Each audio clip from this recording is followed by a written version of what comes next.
everyone, it's Ken Scott back with another video of the Denied Entry to USA show. A show that strives to be informative and to give you info that you can use in your daily life regarding your waiver cases, border crossing issues, yada yada, and all that good stuff.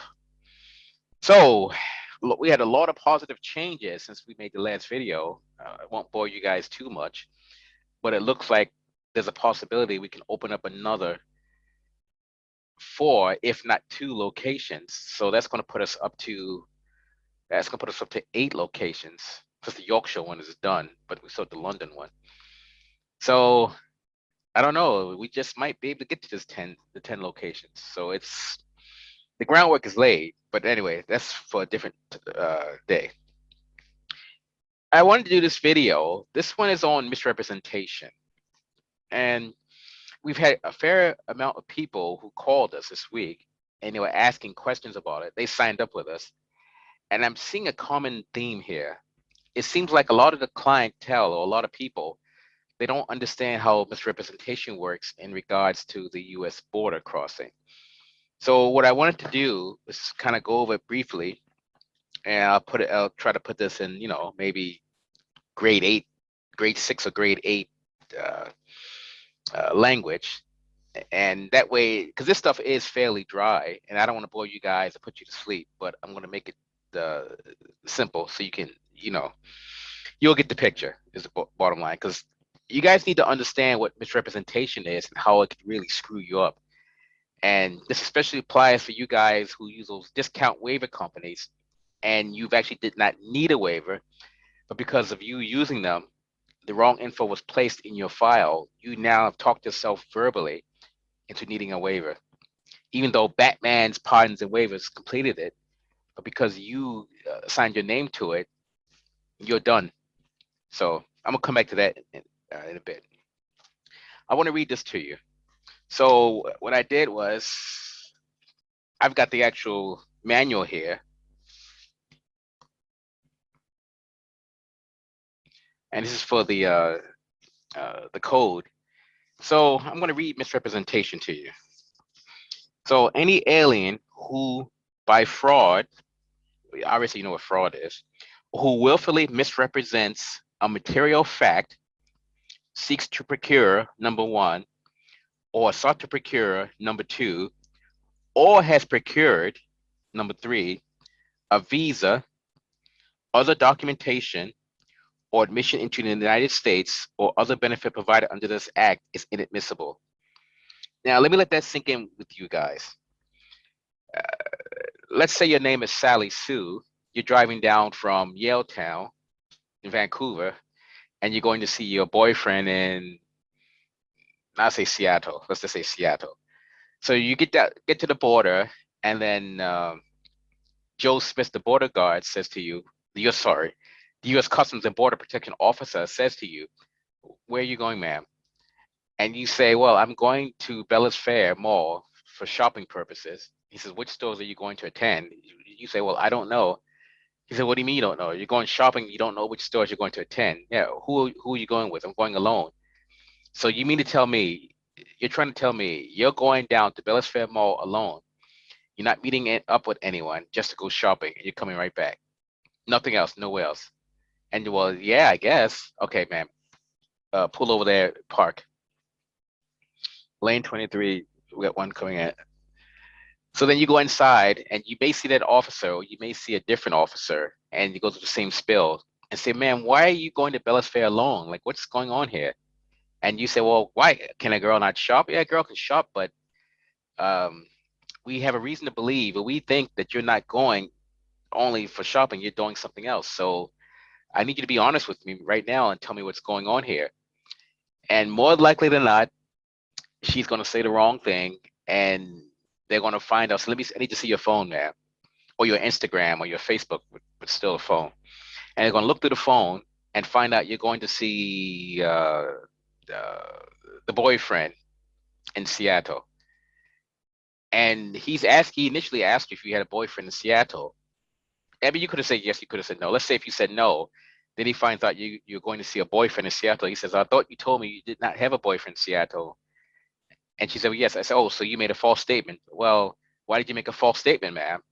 Well, because I thought if I told you I'm going to see the boyfriend, you would not let me in. So, okay. They just, at that point right there, they got you for misrepresentation. And misrepresentation, guys, misrep is a lifetime ban. It's not a one-time thing. It's for life. So if you're 28, let's say, you get misrep, you've got to do this until you're 108. Oh, okay, 100. Every couple of years. It's going to cost you thousands of dollars over your lifetime. It could impact you getting a future green card if you marry the guy, but that video is for a different topic. So, but what you guys also don't know is, okay, just remember what I read to you. I said seeks to procure, and I had three choices, but I also said admission to the U.S. Well, we got that with the Bellis Fair shopping, but it also says a visa. Now, if you own, let's say, a company in the U.S. and you have to get a visa for someone, and for whatever reason, the information in your visa packet is not fully correct, I will just say, or perhaps it is indeed false, or if the service feels that it's false based upon what you said, based upon their determination, if they deem it's false and they get you for misrepresentation, you're also going to need a waiver. So it's not just for the girl with the boyfriend in Seattle. It's for, let's say, the guy who's a trucking company in Bellingham, and he's bringing over drivers from India, but in the application, some of the information is not correct. Uh, let's say, I don't know, different names, different dates of birth, or you bring the guy over, but the guy never actually showed up to the job. And you find out, the guard finds out the guy either does not exist or the guy never showed up. Either way, no matter how you slice the pie, if he deems this, if mark my words, if he deems this misrepresentation, you have the lifetime ban. If you have the lifetime ban, that means you will have to get a waiver every so many years for the rest of your life until you're 100 years old. I always say 100. So, but you know, you guys need to understand how this rep works. And yeah, so it says right here, has sought to procure or has procured a visa. So you try to get a visa, and let's say the service center, the CIS service center, caught the error and put it in the system, or you've already obtained the visa and the information was fraudulently or misrepresented. The service, if they can prove you did that, which there's ways that they can do that, you guys have the lifetime ban. Now, in terms of waiver packets, let me tell you something that you guys need to be aware of. Let's say now you're John Smith and you contacted Batman's Pardons and Waivers, and Batman said, oh, you need a waiver, you need a waiver, you need a waiver. And the thing is, you've only been charged with trafficking, but you were never convicted.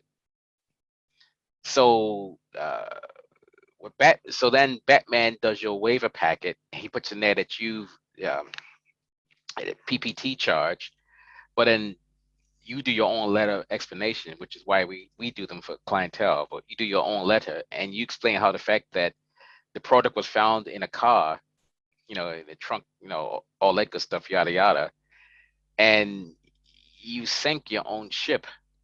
Now, how the misrep could come in place here is during a previous entry to the USA, and CBP was asking you about this issue, and you say, well, no, sir, I was never arrested. I was never arrested. And they missed it. Let's say they missed it. Or you say, well, yeah, I was arrested, but they only found 2 joints. But in your waiver packet, it was bricks. Or during the first interview, when they ask you this, you can't recall the details of what happened. That's fine. But then you foolishly listen to Batman's Pardons and Waivers, and then you do a waiver, which you do not need. And in the letter of explanation, it's placed in there that there were actually bricks in the trunk. So now they got you for admitting to trafficking, and they got you for misrep because during the other meeting, you could not, you quote unquote could not remember, but now you suddenly remember on paper. And that's because you guys, you know, because you use Batman's Pardons and Experts, Waivers, whatever they, you know, those type companies.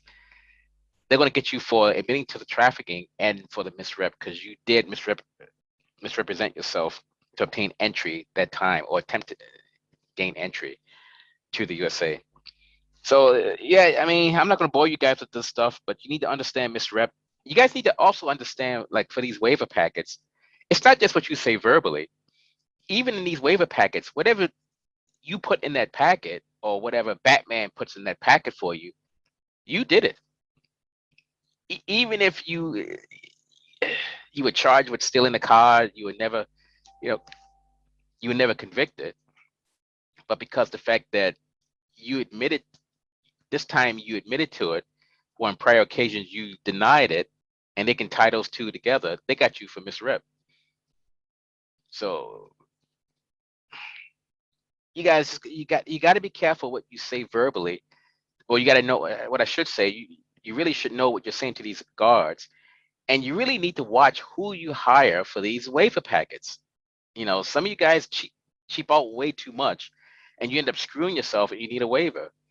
Um, we just got 2 people this week, and they got their lifetime clearances. We just got 2 people cleared this week, and they both got the September letters. They don't need a waiver. I won't bore you about their charges and all that good stuff, but you really get. I'm really passionate about this. I mean, you guys really have to know something about this, about these statutes, about how this stuff works. Because if you just follow what Batman says, you're screwed. I mean, you're totally screwed. I mean, we had another guy. Now, his lawyer told him one thing, and the lawyer was wrong. So he actually, hate to say it, he talked himself into needing a waiver because the lawyer said, "Oh no, it's fine. Don't worry about it. You can cross. It's fine." Well, the lawyer was wrong. I mean, go figure. So because of that, this gentleman needs a. This always happens when I'm on the phone. This gentleman.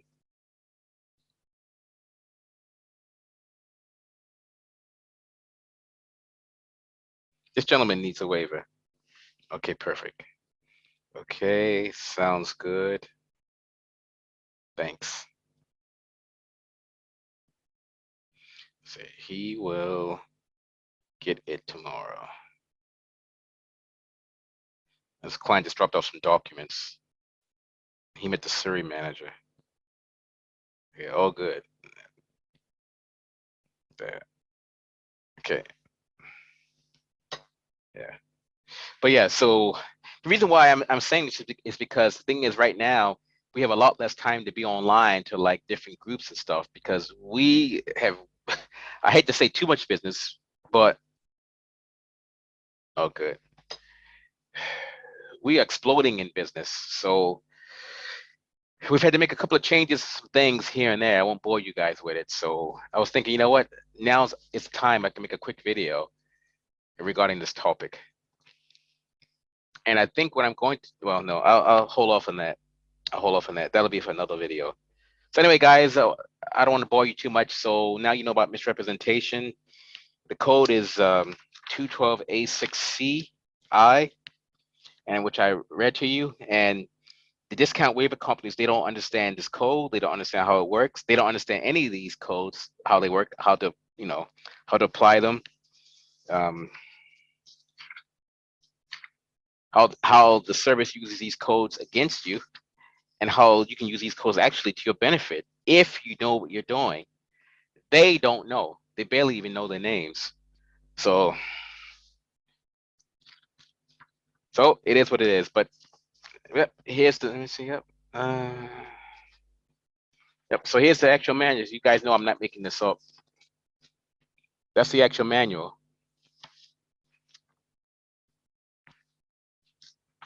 And we use it, like I said before, we use the same manuals that high-end firms use, and also the same manuals that government agencies use. And we are the only ones in this business, I will stand by this, that has a copy of the adjudication sheets and the other data that CBP uses to decide whether to approve or deny a waiver. So for some odd reason, well, I already know why, but for some odd reason, no one else has this, but we do.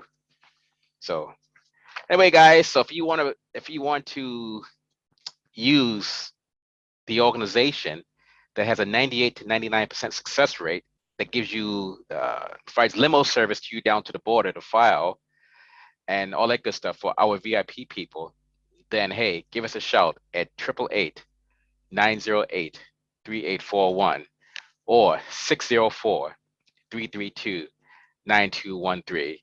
And it's www.usentrywaiverservices.com.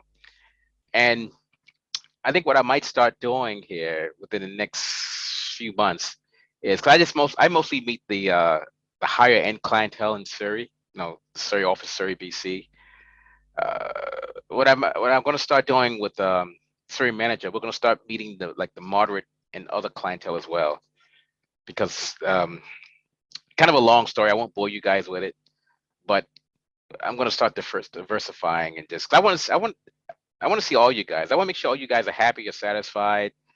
99% of the people we have are happy and satisfied. So what can I say? We are all that and more. So again, Ken Scott, Senior, U.S. Immigration Law Intelligence Analyst with www.usentrywaiverservices.com at 888-908-3841 or 604-332-9213. Denied Entry to USA show. And in the words of my Vulcan colleague, live long and prosper. Why you should be denied entry to that country. So if you're denied entry to the United States for criminality, maybe had a bar fight, or maybe you were accused of I don't know, it's okay. You didn't do it. This is what you want to do. You may need a U.S. entry waiver. You may, or you may not. If you do, you want to use sendittoken.com. Send it to ken.com. And once you use sendittoken.com, we can get you cleared to enter the United States. Does not matter what your conviction is, whether it's for or nothing is impossible. Why?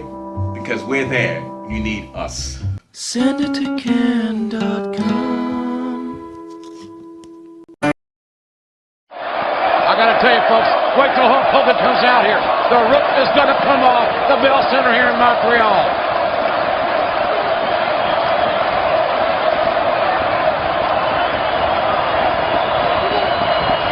As the anticipation builds, you can feel it. The legendary Hulk Hogan is a heartbeat away